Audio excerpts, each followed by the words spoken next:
जय हिंद प्यारे साथियों।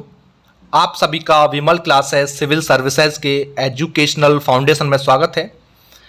तो जैसा कि प्यारे साथियों आप सभी लोगों को पता है कि जो यूपीएससी की परीक्षा की तिथि थी उसको पोस्टपोन कर दिया गया है, जो कि 16 जून निर्धारित कर दी गई है। तो उसी परीक्षा को ध्यान में रखते हुए हम लोग जो है आज के इस वीडियो लेक्चर में जो हम टॉपिक पर बात करेंगे वो करंट अफेयर से जुड़ा हुआ मुद्दा है। हमारे संवैधानिक या हम लोग कह सकते हैं कि प्रशासनिक घटनाक्रम से रिलेटेड जो टॉपिक है जिसका नाम है संविधान की 9वीं अनुसूची, जो कि पॉलिटी और करंट को रिलेट करके टॉपिक है, जो कि सुर्खियों में रहा, चर्चा में रहा, जो कि प्रीलिम्स और मेंस के लिए दोनों के लिए इंपॉर्टेंट है। तो आज के इस लेक्चर में हम लोग जो चर्चा करने वाले हैं वो उसी टॉपिक पर करेंगे। ठीक है, जैसा कि बताया अभी आप लोगों को, हमारा ये तीसरा टॉपिक रहने वाला है जिसका नाम है संविधान की 9वीं अनुसूची। और ये संविधान की 9वीं अनुसूची किस तरीके से हमारे संविधान उसमें करंट अफेयर्स में सुर्खियों में रही। और बता दिया जाए कि प्रीलिम्स के लिए अगर देखा जाए तो आरक्षण से संबंधित या संविधान जो कि पहला संशोधन हुआ इसमें अधिनियम 1951 में, ठीक है। और मेंस के लिए अगर हम लोग बात करें तो 9वीं संविधान की जो अनुसूची है वो इंपॉर्टेंट है दोनों परीक्षाओं के लिए, प्रीलिम्स के लिए और मेंस के लिए, दोनों के लिए इंपॉर्टेंट है। लेकिन संविधान में जो 9वीं अनुसूची की इधर बात की गई है, जिसको चर्चा में रखा गया है, सुर्खियों में रखा गया है, क्यों इंपॉर्टेंट है। तो सबसे पहले बात हम लोग कर लेते हैं चर्चा में क्यों रखी है संविधान की 9वीं अनुसूची। तो याद रखना जो हमारी झारखंड विधानसभा है, अगर हम लोग झारखंड विधानसभा की बात करें तो जो झारखंड विधानसभा है उसके द्वारा राज्य में जो सरकारी नौकरियां होती हैं उनमें रिजर्वेशन की जो सीमा है, जो आरक्षण की जो सीमा है उसको बढ़ाने और जो भूमि रिकॉर्ड हैं उनके संदर्भ में 2 अधिनियम पारित किए गए। हालांकि ये अधिनियम तभी प्रभाव में आएंगे जब केंद्र के द्वारा संविधान की 9वीं अनुसूची में इन्हें शामिल करने के लिए संशोधन किए जाएं, तब जा करके, ठीक है ना। तो यही इधर बताया गया है। याद रखिएगा कि छत्तीसगढ़ के जो मुख्यमंत्री थे और प्रधानमंत्री थे, जो छत्तीसगढ़ के मुख्यमंत्री थे उन्होंने प्रधानमंत्री को पत्र लिख करके संविधान की 9वीं अनुसूची में नौकरियों और शैक्षणिक संस्थानों में आरक्षण के उच्च कोटे की अनुमति देने वाले जो 2 संशोधन विधेयक थे इनको शामिल करने की मांग की है, ठीक है ना। तो वहीं पे याद रखना, अगर हम लोग सबसे पहले ये बात करें कि इसमें जो आरक्षण की बात की गई थी, जैसे मैंने बताया झारखंड, ठीक है, और झारखंड को लेकर के अगर हम लोग बात करें, छत्तीसगढ़ को भी लेकर के हम लोग बात करें यहाँ पे, तो सबसे पहले झारखंड की हम लोग बात कर लेते हैं। तो झारखंड में जहां रिजर्वेशन की बात की गई थी, जहां आरक्षण की बात की गई थी, तो झारखंड पदों या फिर सेवाओं में जो रिक्तियां थी उनका आरक्षण यानी कि संशोधन विधेयक 2022 उसके तहत आरक्षण की जो सीमा थी उसको बढ़ा करके कितना कर दिया गया, 77% कर दिया गया, 77% कर दिया गया। क्योंकि इसके माध्यम से क्या था कि जो आरक्षण श्रेणी के भीतर या जो अनुसूचित जाति थी उनको 10% से बढ़ा करके 12% का कोटा, ओबीसी के लिए देखोगे तो 14% से बढ़ा करके 27%, वहीं अनुसूचित जनजातियों के लिए 28% और ईडब्ल्यूएस के लिए 10% रिजर्वेशन का प्रावधान किया गया है। वहीं दूसरे विधेयक की हम लोग बात करें, क्योंकि मैंने बताया झारखंड के उसको लेकर के 2 विधेयक की उसमें मतलब सिफारिश की गई थी, ठीक है ना। तो दूसरा विधेयक क्या था कि जो झारखंड स्थानीय व्यक्ति हैं उनकी परिभाषा और परिणामी सामाजिक कह सकते हैं या सांस्कृतिक कह सकते हैं, या जो अन्य लाभ यानी कि जो लाभ थे उनको ऐसे स्थानीय व्यक्तियों तक मतलब विस्तारित करने के लिए विधेयक 2022 जो था, इसका उद्देश्य अगर हम लोग देखें तो जो स्थानीय निवासी थे इनको भूमि, नदी, झील, मत्स्य पालन या स्थानीय पारंपरिक और सांस्कृतिक या वाणिज्यिक जो उद्यम होते हैं यानी कि कृषि ऋण प्राप्त करने के अधिकारों में। दूसरा चीज जो भूमि अभिलेख होते हैं इनके रखरखाव और संरक्षण के लिए, या निजी और जो सार्वजनिक क्षेत्र के जो रोजगार होते हैं उनके लिए, या राज्य में व्यापार और वाणिज्य यानी कि इनके जो स्थानीय विकास होते हैं उनमें उनकी हिस्सेदारी, उन सब के लिए कुछ विशेष अधिकार और लाभ प्रदान करना इसका मेन मोटिव है। वहीं छत्तीसगढ़ की हम लोग बात करें,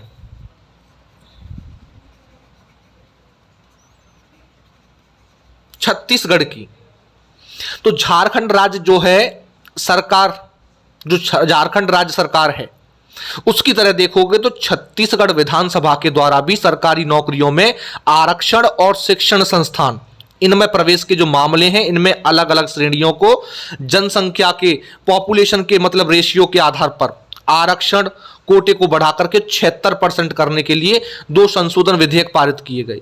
हालांकि इसके अलावा देश के कई और भी राज्य हैं जिनमें आरक्षण सीमा को बढ़ाने की मांग की गई है। ठीक है, तो यहां देख लेते हैं सबसे पहले कि विधेयक क्या है। क्या है विधेयक? सबसे पहले हम लोग बात करें कि विधेयक क्या है।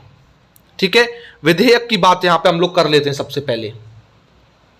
तो याद रखिएगा, इसमें बताया है कि छत्तीसगढ़ में राज्य विधानसभा ने सर्वसम्मति से अनुसूचित जाति, अनुसूचित जनजाति और अन्य पिछड़ा वर्ग के सदस्यों के लिए 76% कोटा हेतु 2 संशोधन विधेयक को मंजूरी दे दी है। ठीक है, और राज्यपाल ने अभी तक इन विधेयकों को मंजूरी नहीं दी है। विधेयकों को 9वीं अनुसूची में शामिल करने की आवश्यकता क्यों है? तो याद रखना, संविधान की 9वीं अनुसूची में केंद्रीय और राज्य कानूनों की एक सूची शामिल है जिन्हें न्यायालयों में हम लोग कह सकते हैं कि चुनौती नहीं दी जा सकती, क्योंकि 9वीं अनुसूची में 2 संशोधन विधेयकों को शामिल करने से वे कानूनी चुनौतियों से मुक्त हो जाएंगे। और वहीं छत्तीसगढ़ सरकार जो है उसका तर्क क्या है कि 9वीं अनुसूची में संशोधित जो प्रावधान है उनको शामिल किया जाए और राज्य में पिछड़े और जो वंचित वर्ग हैं उनको न्याय दिलाने के लिए महत्वपूर्ण इसको साबित किया जाए। ठीक है, और इससे पहले छत्तीसगढ़ उच्च न्यायालय ने 58% कितना 58% रिजर्वेशन की अनुमति देने वाले एक सरकारी आदेश को रद्द कर दिया था, जिसमें यह कहा गया था कि आरक्षण 50% से अधिक नहीं हो सकता, क्योंकि ये असंवैधानिक है। हालांकि अनुसूचित जाति, अनुसूचित जनजाति और अन्य पिछड़े वर्गों को 76% आरक्षण प्रदान करने के लिए राज्य विधानसभा के द्वारा 2 संशोधन विधेयक पारित किए गए थे। आइए बात कर लेते हैं हम लोग जो है क्या है, यानी कि संविधान की 9वीं अनुसूची में शामिल करने की आवश्यकता, जो इसने बोला भी, आवश्यकता क्यों है? आवश्यकता क्यों है? अगर इस आवश्यकता की हम लोगों ने बात यहां पर जैसे अभी की, और जैसे मैंने बताया कि उच्चतम न्यायालय ने सन 1992 में 1992 में अगर देखा जाए तो इंदिरा साहनी बनाम भारत संघ मामले के फैसले में आरक्षण की जो अधिकतम सीमा थी उसको 50% रखने का आदेश दिया था, क्योंकि आरक्षण की सीमा को 50% से अधिक बढ़ाया जाता है तो बढ़ाए जाने को जो है उच्चतम न्यायालय में चुनौती दी जा सकती है। हालांकि 9वीं अनुसूची में जो रखे जाने से अगर देखोगे तो कोई भी कानून न्यायिक जांच के दायरे से बाहर हो जाता है, क्योंकि इससे पहले अगर देखोगे तो तमिलनाडु पिछड़ा वर्ग, अनुसूचित जाति और अनुसूचित जनजाति यानी कि शैक्षणिक संस्थान में सीट और राज्य के तहत सेवाओं में नियुक्ति या फिर पदों पर आरक्षण अधिनियम जो था 1993 वाला, उसके माध्यम से तमिलनाडु राज्य सरकार के जो कॉलेज थे, जो नौकरियां थी, इनमें 69% सीट को जो है रिजर्व किया गया था, आरक्षित किया गया था, क्योंकि उच्चतम न्यायालय के फैसले के बाद जो उत्पन्न जो कानूनी बाधाएं आई थीं उनसे बचने के लिए जो राज्य मंत्रिमंडल था उसका एक अनुरोध था और अनुरोध पर आरक्षण प्रावधान को 9वीं अनुसूची में शामिल कर दिया गया था। ठीक है, वहीं यहां बात हो रही है अब 9वीं अनुसूची की कि 9वीं अनुसूची है क्या चीज? क्या है 9वीं अनुसूची? क्या है संविधान की 9वीं अनुसूची? तो जो संविधान की 9वीं अनुसूची है इसमें केंद्रीय और राज्य जो कानून होते हैं उनकी एक सूची है जिन्हें अदालतों में चुनौती नहीं दी जा सकती, क्योंकि वर्तमान में 284 ऐसे कानून यानी कि न्यायिक समीक्षा से सुरक्षित हैं।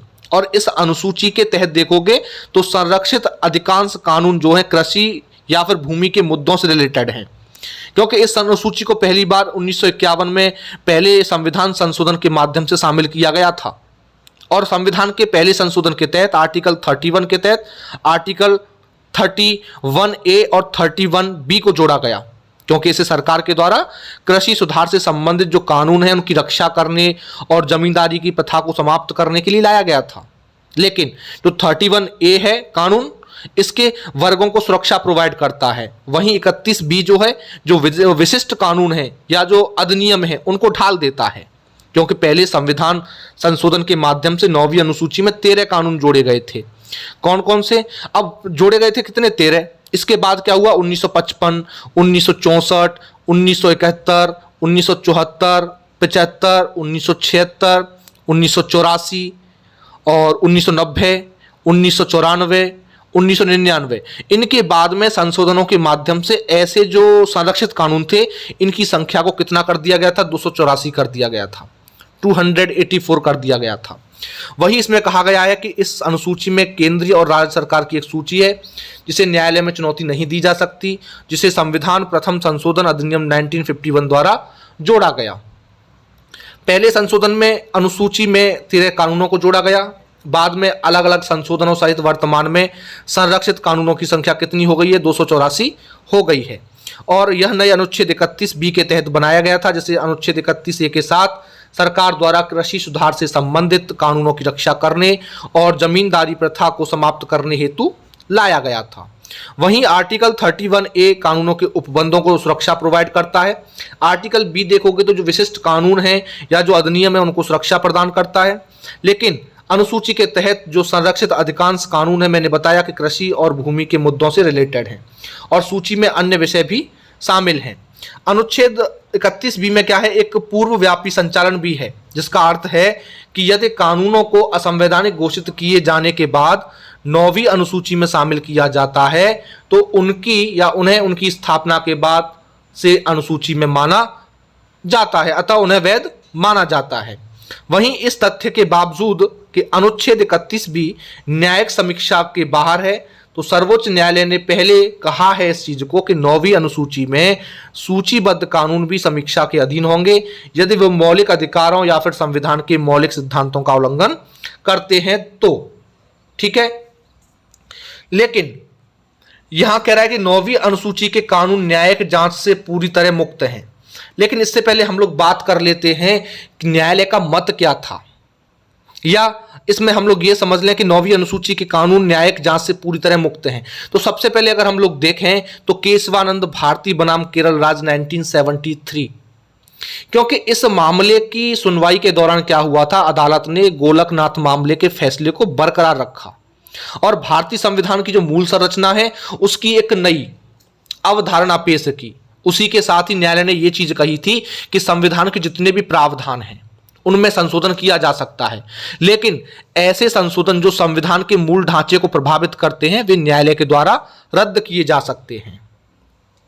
वही ये कह रहा है कि केशवानंद भारती बनाम केरल राज्य 1973, सर्वोच्च न्यायालय ने गोलकनाथ मामले में निर्णय को बरकरार रखा और भारतीय संविधान की मूल संरचना की एक नई अवधारणा पेश की और कहा कि संविधान के सभी प्रावधानों में संशोधन किया जा सकता है, लेकिन उन संशोधनों को संविधान के बुनियादी ढांचे से हटा देगा जिसमें मौलिक अधिकार शामिल हैं या न्यायालय के द्वारा खारिज किए जाने के योग्य है।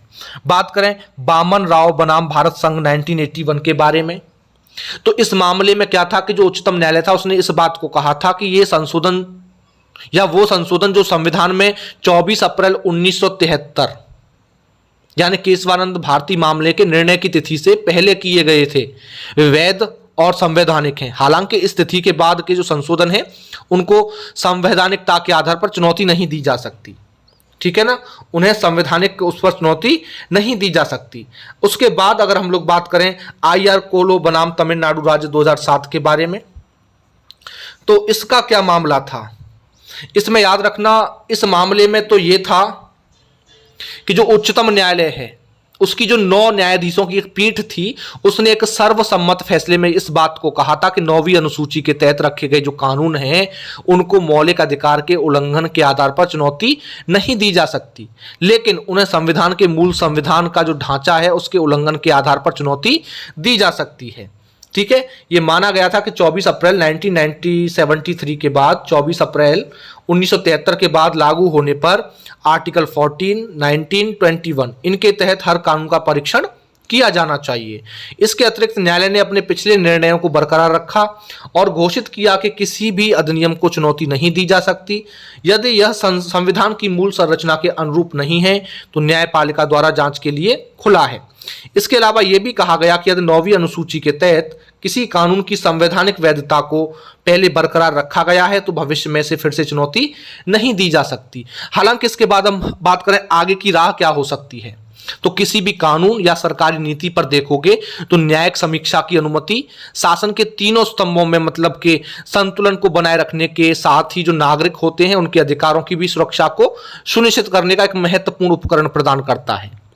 उसमें क्या है कि भाई भारतीय संविधान के तहत अगर रिजर्वेशन की व्यवस्था का उद्देश्य देखोगे तो समाज से जो वंचित वर्ग हैं उनको मुख्य धारा में लाने में एक महत्वपूर्ण भूमिका निभाई है। हालांकि इससे जुड़ी हुई चुनौतियां हैं, उनको संबोधित करने के लिए सभी हितधारकों में या हितधारकों से व्यापक विचार विमर्श को भी बढ़ा दिया जाना चाहिए। ठीक है ना, ऐसा हम लोग कह सकते हैं। तो ये था हमारा 9वीं अनुसूची का प्रावधान। क्या है 9वीं अनुसूची, और उससे संबंधित हमारे कुछ विगत वर्षों में प्रश्न पूछे गए हैं। जैसे कि 2018 का प्रश्न था, निम्नलिखित कथनों पर विचार करें। फर्स्ट स्टेटमेंट है कि भारत की संसद किसी कानून विशेष को भारत के संविधान की 9वीं अनुसूची में डाल सकती है। वहीं कह रहा है कि 9वीं अनुसूची में डाले गए कानून विशेष की वैधता का परीक्षण किसी भी न्यायालय के द्वारा नहीं किया जा सकता और उस पर कोई निर्णय भी नहीं दिया जा सकता। तो उपर्युक्त कथनों में से कौन सा या कौन से सही हैं? केवल एक, केवल दो, एक और दो दोनों, ना तो एक और ना ही दो। इसका आंसर आप लोगों को कमेंट सेक्शन में बताना है क्या इसका राइट आंसर होगा। ठीक है, जो भी आप लोगों को ऊपर समझाया है। सेकंड क्वेश्चन हमारा 2018 में 19 में पूछा गया, इसमें पूछा है उसने 9वीं अनुसूची को भारत के संविधान में किसके प्रधानमंत्रित्व काल में पेश किया गया। 2019 का पूछा गया प्रश्न है। जवाहरलाल नेहरू, लाल बहादुर शास्त्री, इंदिरा गांधी और मोरारजी देसाई। ठीक है, इसका राइट आंसर क्या होगा आप लोग कमेंट सेक्शन में कमेंट कर दीजिए इसका आंसर।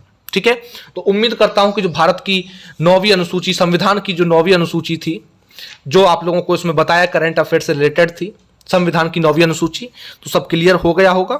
और इसके बाद फिर हम मिलेंगे एक नए टॉपिक के साथ में। आज के लिए इतना ही। ठीक है, और समझ में आया हो तो कमेंट सेक्शन में हम लोगों को जरूर बताएं। ठीक है, चलिए फिर मिलते हैं अगले लेक्चर में। आज के लिए इतना ही, धन्यवाद।